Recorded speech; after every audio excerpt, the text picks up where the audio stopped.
И вот я считаю, что, выполняя свою профессиональную обязанность, оператор должен преподнести материал так, чтобы это было, даже если это скучная тема, но чтобы он взгляд цеплял картинкой, которую он делает. Я всегда говорю, ты должен влюбиться. Приезжай и влюбляйся. Найди там девушку молодую или бабушку такую интересную, но ты должен быть в любви. Поэтому потом только у тебя получатся хорошие планы. И если ты с человеком не сходишься по каким-то причинам, ты не сможешь с ним сделать общее дело. А съемка программы, фильма – это как раз общее дело.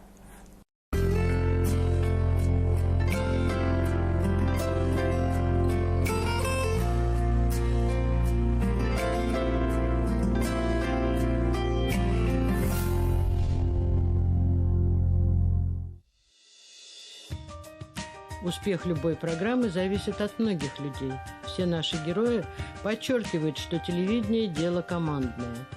Операторы ТЖК, телевизионного журналистского комплекса, студийные операторы, звукорежиссеры и многие-многие другие. Ветераны, именитые такие, как Желябов Володя, Владимир Николаевич Тупиков, сам Леонид Александрович Мешков, Леонус Бактимиров, Ренат Хазич Амирханов, Фанис Валеев. То есть чьими глазами и руками зритель видел те новости, которые происходили и значимы были для республики, для ее жителей.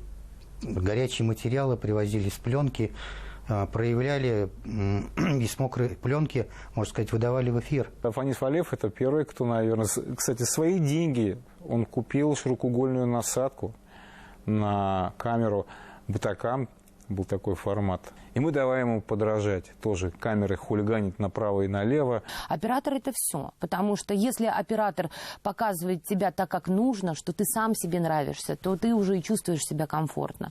Потом, если оператор славливает на месте съемок, когда идет оперативная репортажная съемка, то, что нужно, тогда это вот результаты и есть. У нас прекрасный коллектив на БСТ, то есть одни самые сильные операторы, я думаю, в России работают именно здесь, на нашей телекомпании. Они любят то, что они делают, они любят наше телевидение. Башкирское спутниковое. Это уникально. Хочу рассказать о дядь Лене, мы все его называли, Леонид Александрович Мешков. Это была ходячая энциклопедия, это был киношный взгляд. Он не ленился возить с собой экран всегда, со всеми приспособлениями. Все это готов был тащить на себе. В итоге ты нервничаешь, бесишься, но понимаешь, увидя то, что он снял, то, что он сделал, понимаешь, насколько он был прав. Это был человек очень большой мудрости, очень творческий, очень креативный. Причем его любили не только вот ведущие, журналисты, его любили и герои. Он всех знал. Помню один момент. Приехала Бугачева, но нет оператора. И мы забегаем в операторскую, а сидит там, значит, два человека. Леонид Александрович и еще один молодой. И мы говорим, вот там приехала Бугачева, надо срочно снять, надо поехать. И вот удивительно, вот этот молодой оператор, который сидел, он сказал, я никуда не поеду, у меня вообще заявка кончилась, у меня все времени нету. А Леонид Александрович сказал, я поеду, конечно, я поеду. И мы с ним сели в эту раздолбанную машину. Мы проскочили все шлагбаумы, залетели каким-то невероятным способом в гостиницу и успели поймать Бугачеву на входе. Вот мы с ней где-то минут 30 беседовали, и Леонид Александрович все время снимал с плеча, камеры тогда были там по 15-20 килограмм. Это было непросто. Вот человек насколько был заинтересован в своей работе. Ему было действительно интересно до последнего, интересно. Он любил наставлять. Ему это доставляло удовольствие. Он никогда не уставал от своей профессии. Вспоминается, как он говорил, вот любимая его фраза. А ты знаешь, говорит, вот надо мечтать. Надо мечтать. И ведь такие люди, они всегда нужны. Не только в то время, когда делаешь первые шаги, они всегда нужны. Вот такая поддержка, она дорогого стоит. И вот сейчас таких людей вот не хватает. Мне лично не хватает. Владимир Желябов был первым оператором. Потом начал делать фильмы с Леонидом Мешковым, с Эдуардом Оксановым, вот, с Ильдаром Насреддиновым. В общем-то, всегда мне со всеми нравилось, что все, в общем-то, творчески подходили к своей работе. Вот как раз игровые фильмы «Знакомый, незнакомцы» первый фильм, второй фильм мы снимали. У меня было 2 оператора, Леонид Мешков и Эдуард Оксанов. С особой теплотой, с особым таким вот отношением, наверное, вспоминаю вот Фарита Ханнанова, который начинал обычным техником ТЖК и вот стал прекрасным оператором. Последнюю работу, которую мы с ним вместе делали, мы снимали фильм для телеканала «Россия» про башкирские пуховые платки.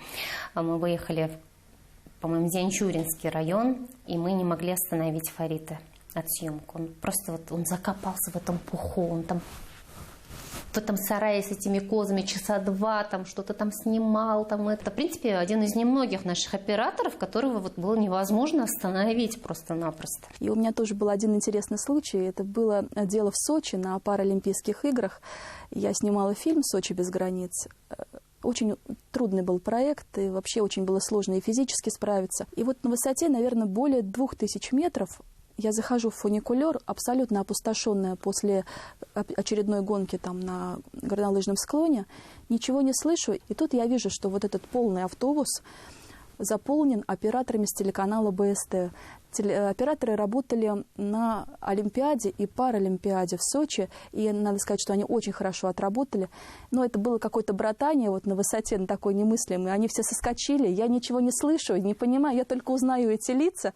И вот я вижу, что Ильдар Насреддинов мне шоколадку протягивает, операторы остальные тянутся, кто воду, кто печеньку, кто... Ну, видимо, у меня настолько был жалкий вид, я так понимаю.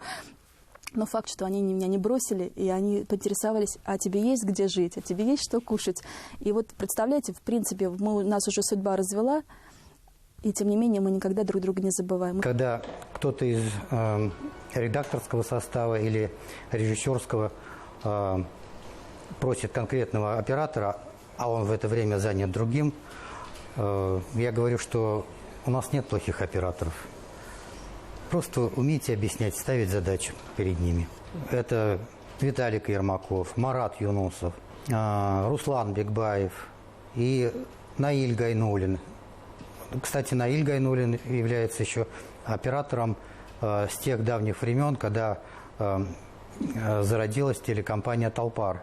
Артур Ханов, оператор. Молодежь, которая вот тоже только недавно пришли в наш, так сказать, стан операторов, это Равшан Артыков, Эдуард Гайнанов, это уже с опытом работы, конечно, Исмагил Кудакаев, Вахид Халимов. Да что говорить, ну, в принципе, их много, и пусть не обижаются те операторы, о ком я забыл сказать. А какие были операторы другие? И давай сначала Роберт Сулейманов. Жесткий, яркий, красивый, в очках. Шайхи такой какой-то оператор, еще другой был. Его звали Шайхи. Он был не главный оператор. Марс Мухаммадеев. Анатолий Семенов. Но, понимаете, вот удивительная особенность работников телевидения, там не бывает отчества. Вне зависимости от того, сколько тебе лет. Он так и ушел на пенсию Толи Семенова. Первый эфир был с ним. Ренат Амирханов. Очень тоже такой яркий мужик, такой, вот оператором работал у нас. Боря Толокнов. Рамиль Хайруллин. Причем наши операторы, они...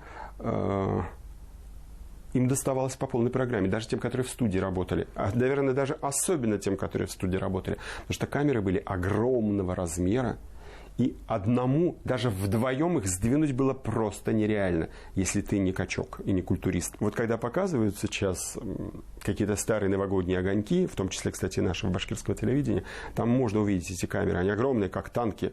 Их двигали втроем, вчетвером.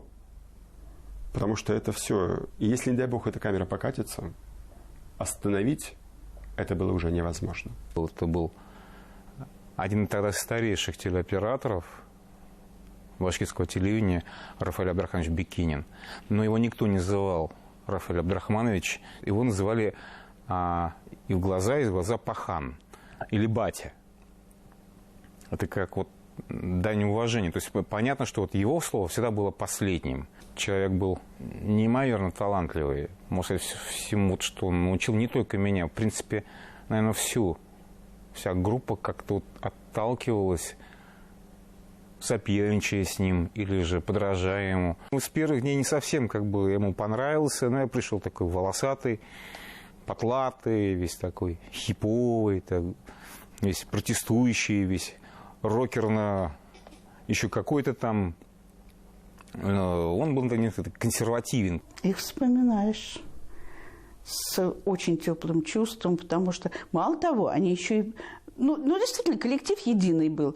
Со светом как работали, со светом. Потому что свет – это очень главное. Это не просто так заливающий свет и все. Начальником там был Семенов Анатолий Петрович, вот добрейший. Я не помню, чтобы он ругался. Вот самое ругательное его слово, ну что ты вот опять, вот. Самое это вот, если он так сказал, значит, как правило, он просто хватался за сердце. Хватался за сердце и переживал внутри себя. Их авторитет как-то вот дисциплинировал. Хотя внутри во многом с ними не соглашались, считали их ретроградами, считали, что люди живут по-старому, что это совковое телевидение, нам что-то нового хотелось там. Сорвать эти камеры жуткие со штативов и с ними бегать, там, что-то вытворять. Рамиль Хайруллин, у него был некий другой подход, он спокойно смотрел, хотя вот видно, что у них внутренне все переворачивалось за удачи, за косяки. Переживали очень сильно. Сулейманов Роберт. Стоял он немного, конечно, особняком от всей группы. Сколько они все были разные по характеру, но как вот у них был какой-то единый вход. Они были изображению преданы до конца. У них было понимание. Изображение – это то, что видит прежде всего зритель, а потом уже слышит ушами, а потом уже доходит. Он воспринимает все сначала именно по изображению. И вроде как все было тихо, спокойно. Нет, приходит Бекенин, приходит Сулейманов, и поднимается что даже то, что до сих пор вот лежало в пыли. Инженеры, осветители бегали, летали, носились, матерились, огрызались, но делали, заражали, я не знаю, харизмой, энергетикой, я не знаю чем. На съемочной площадке там с режиссером могли, чуть, может, у них даже до драчки не доходило. Но из этого как бы вот этого взрыва, вот этого короткого замыкания, иной раз вот что-то рождалось. Александр Анис, оператор АСК, удивительный человек с очень сложным характером. Но когда мы снимали «Золотое наследие», это была площадка для творчества. И интересно было, он так подходил ко мне, поправлял локон, кричал: «Тамара, свет, вот сюда, на этот локон, видишь?» И когда он сидел, он садился вот так вот, садился и говорил: «Ну что, девочка моя, давай». И такое было состояние, вот состояние легкости. Урал Гатауллин, я помню, когда я пришел на работу, его было невозможно не запомнить, потому что он был чуть старше меня. У него были какие-то безумно длинные волосы, коса, и тогда это было уж в начале 90-х точно как-то вот, необычное зрелище. И, конечно, это один из лучших, не побоюсь этого слова сказать, операторов, постановщиков. Работать с ним непросто, но всегда очень интересно. И главное, что всегда есть результат от этой работы, а мы ведь работаем на результат. Урал, на самом деле, он просто... светом может творить чудеса, может нарисовать такую картинку, которую потом не стыдно показать на международном фестивале. Первые телевизионные операторы. Хочу еще раз их назвать. Константин Кравец, Рафаэль Бекинин, Роберт Сулейманов, Рамиль Хайруллин, Анатолий Семенов, Марсен Мухаммадиев, Борис Толокнов. Это они воспитали достойную смену. Урал Гатауллин, Ильдар Магометов, Роберт Минигалеев, Ирик Сабитов, Хайдар Кудакаев. И вот уже новое поколение телевизионных операторов. Вадим Семенов, внук Анатолия Петровича Семенова. Отлично зарекомендовал себя на трансляциях Универсиады, Олимпиады, Паралимпиады. Эрик Минигалеев, сын Роберта и Ирины Минигалеевых, мама автора и ведущая программы «Дорога к храму». Специалисты отмечают, что камера номер 1 Эрик Минигалеев – одна из лучших камер России на трансляции хоккея и футбола. Ильгиз Насипов – второй оператор на фильме сказки «Шульганташ», получивший ТЭФИ «Регион-2014». Ильгам Салимьянов Он на съемках музыкального фильма «Ендос». Вильнюс Янмурзин, Динар Нуридинов, Универсиада в Казани, Олимпиада, Паралимпиада. Так вот из поколения в поколение передается эстафета мастерства. Фильмы на башкирском телевидении – тема особого разговора. Мы уже рассказывали вам о том, что первые фильмы начали снимать через 2 года после открытия телецентра. Фильмография Баш-ТВ – сотни фильмов, очерков о выдающихся деятелях искусства, людях труда, прославивших республику. Снимались и художественные фильмы. Один из первых – «Надежда». Знаменитый Файзи Агай Рафгат Файзи, режиссер и исполнитель главной роли.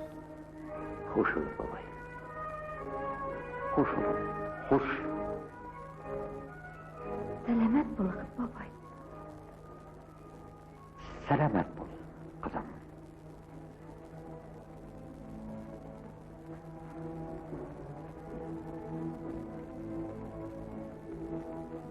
Hoş geldin. Многие фильмы занимали призовые места на фестивалях, отмечались кинокритиками. Одной из лучших документально-публицистических лент была признана картина «Хадия».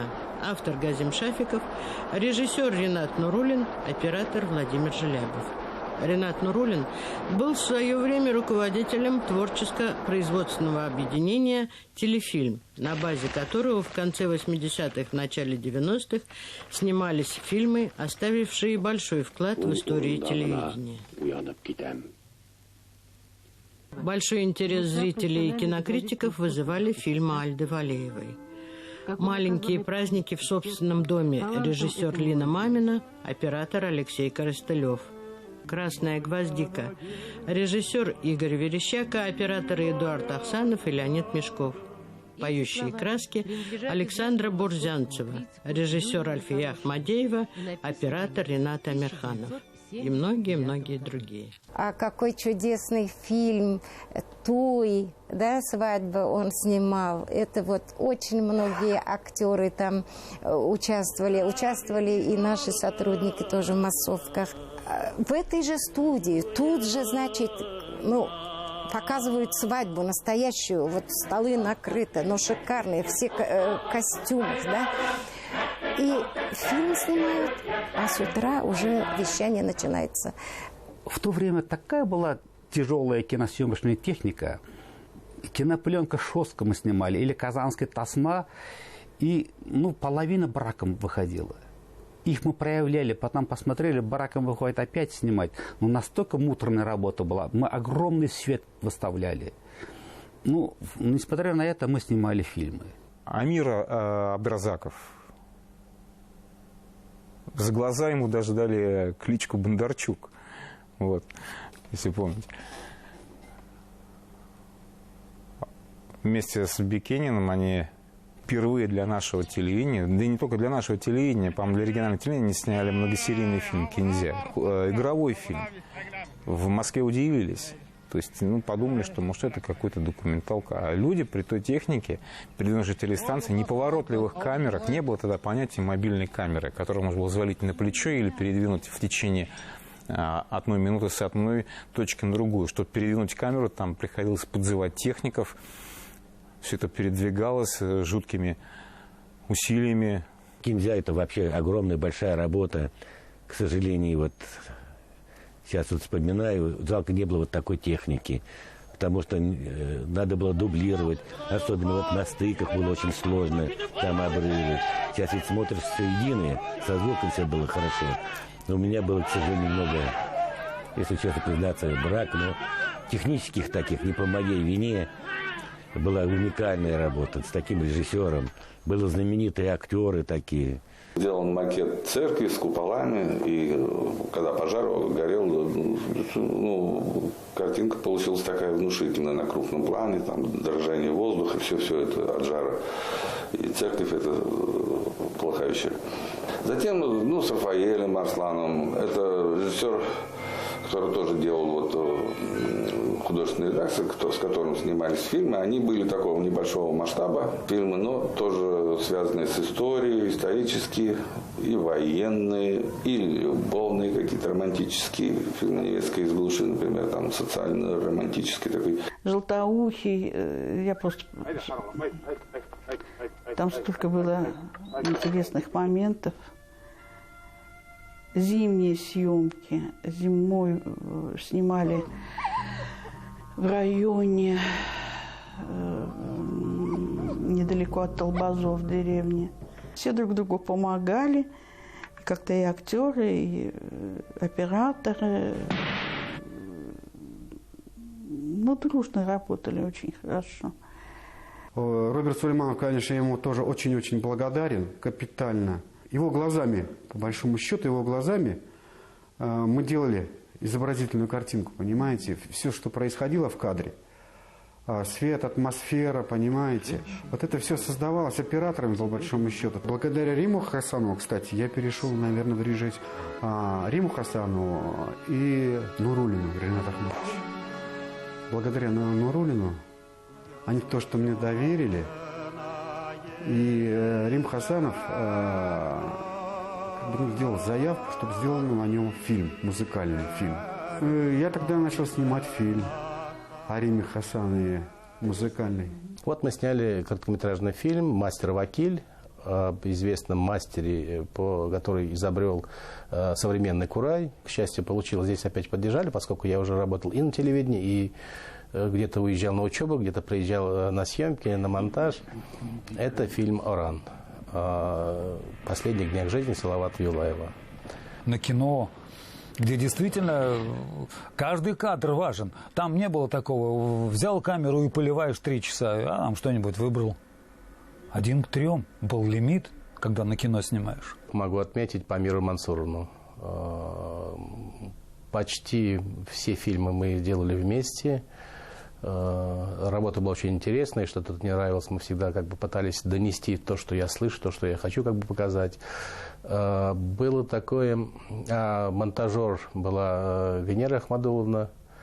Вот, потому что все же на пленке мы делали. Было очень много работы. На монтажном столе собиралось, потом звуковой ряд. Звуковой ряд — это ведь не только голос диктора и голоса актеров, это еще и шумы. Все это накладывалось. Это был огромный процесс. Потом мы начали работать и с Салаватом Хамидуллиным. Вот, сделали трилогию «Рожденный для славы» о 3 генералах. Генерал Кусимов, генерал Шеймуратов и Камбрик Муртази.